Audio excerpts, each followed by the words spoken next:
¿Sabías que Pablo Escobar firmó un testamento secreto en 1980 que cambiaría para siempre el destino de 3.500 millones de dólares y que su familia jamás pudo cumplirlo completamente? El 3 de octubre de 1980, un joven de apenas 31 años caminaba nervioso hacia la Notaría Cuarta de Medellín. Pablo Escobar Gaviria sabía que su doble vida como político del Partido Liberal y capo emergente del narcotráfico necesitaba protección legal. Ese día firmaría un documento que permanecería oculto durante casi 40 años. En 1980, Pablo Escobar ya había acumulado una fortuna estimada en 3.500 millones de dólares. Para ponerlo en perspectiva, esa cantidad equivaldría a más de 12.000 millones de dólares actuales. Pero lo más sorprendente es que este testamento se redactó mucho antes de que formara completamente su familia, cuando solo tenía un hijo, Juan Pablo. El documento, revelado por primera vez por la revista colombiana Semana en 2018, detalla una distribución muy específica, el 50% de toda su fortuna para su esposa Victoria Eugenia Henao. El 25% para su hijo Juan Pablo, incluyendo toda su colección de vehículos antiguos y clásicos.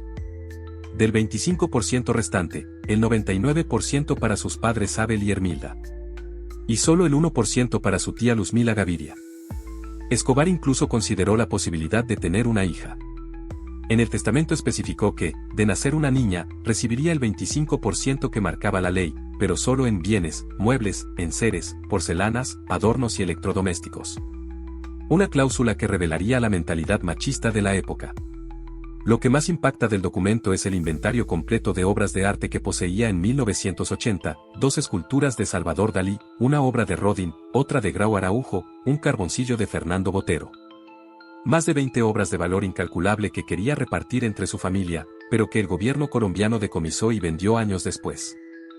Juan Pablo Escobar, quien cambió su nombre a Sebastián Marroquín, reveló en su libro Mi padre, una verdad dolorosa, ese testamento nunca se cumplió al pie de la letra.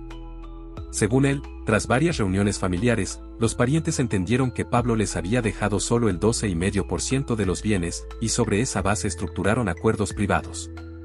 Pero aquí viene lo fascinante, desde la muerte de Escobar en 1993, han aparecido tesoros ocultos que confirman que sus riquezas eran aún mayores. En 2020, su sobrino Nicolás Escobar encontró 18 millones de dólares escondidos en la pared de una casa en Medellín, junto con oro y otros objetos de valor. Este hallazgo demostró que el capo había ocultado fortunas que ni siquiera aparecían en su testamento oficial. La revista Forbes incluyó a Pablo Escobar en su lista de multimillonarios de 1987, estimando que su patrimonio real alcanzaba los 30.000 millones de dólares al momento de su muerte. Esto significa que el testamento de 1980 representaba apenas una fracción de su verdadera fortuna. Hoy, más de 30 años después de su muerte, se estima que aún quedan millones de dólares enterrados en fincas, casas y escondites por toda Colombia. Cazadores de tesoros, investigadores y hasta tiktokers continúan buscando las fortunas perdidas del hombre que una vez fue el 7º más rico del mundo.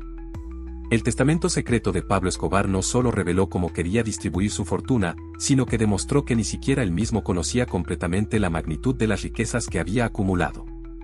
Una paradoja que define perfectamente la vida de excesos y misterios del rey de la cocaína.